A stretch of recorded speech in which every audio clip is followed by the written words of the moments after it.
Arratsaldeon, Xabier Aranburu Ibarguren naiz eta bideo hau egiten dut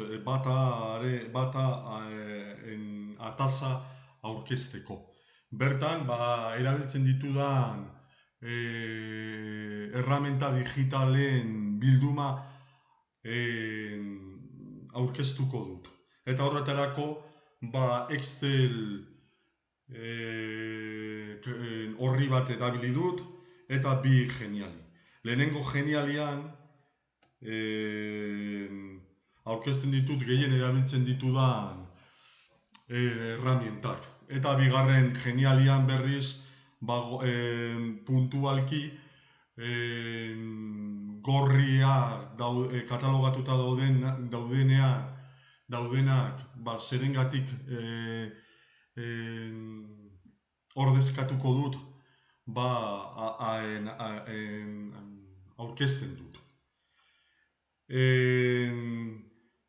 Bilduma hauek 6 apartatu desberdinetan zatituak daude. Lehenengoa konpromiso profesionala edo komunikazioa komunikatzeko ikasgelan erabiltzen ditugun erramientak agertzen dira.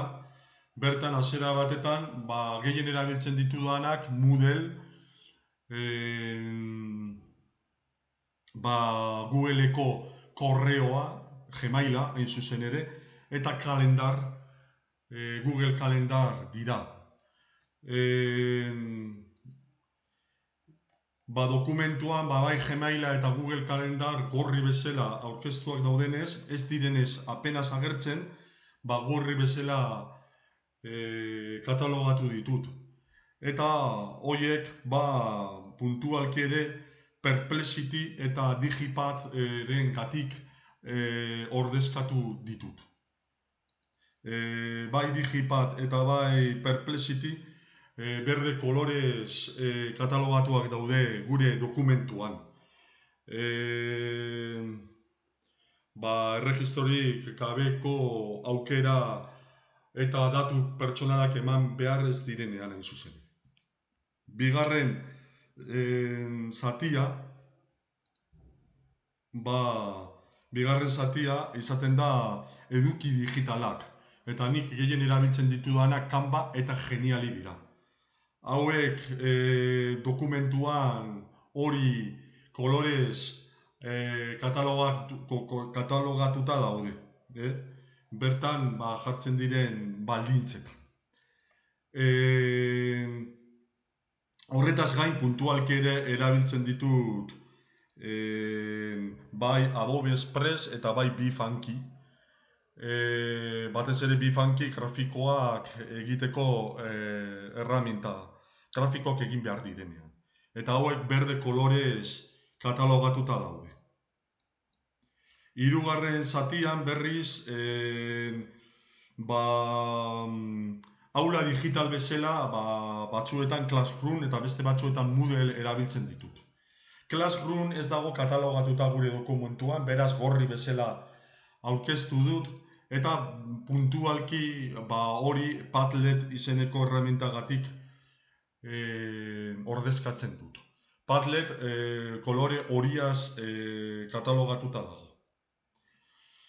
Gero, feedbacka egiteko ikasleekin eta ebaluazioa egiteko zenbait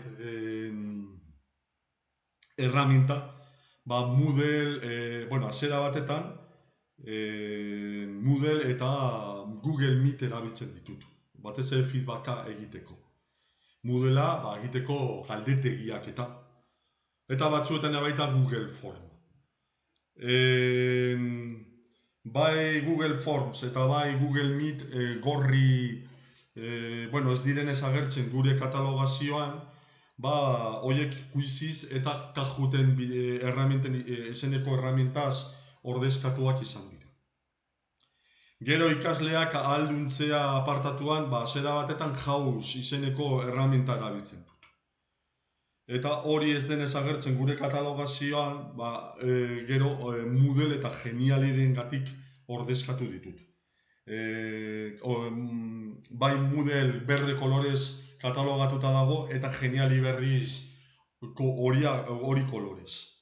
Eta azkenen gaitasun digitalaren apartatuan, ikasleen gaitasun digitalaren apartatuan, inteligentzia artifiziala erabiltzerakoan, hasiera batetan chat GPT eta DALL-E izeneko erramintak erabiltzen ditut gehien bat, chat GPT hori kolorez katalogatu dago eta DALL-E berriz berde kolorez. Eta horretaz gain puntualki ere batzuetan Perplexity erabiltzen dut.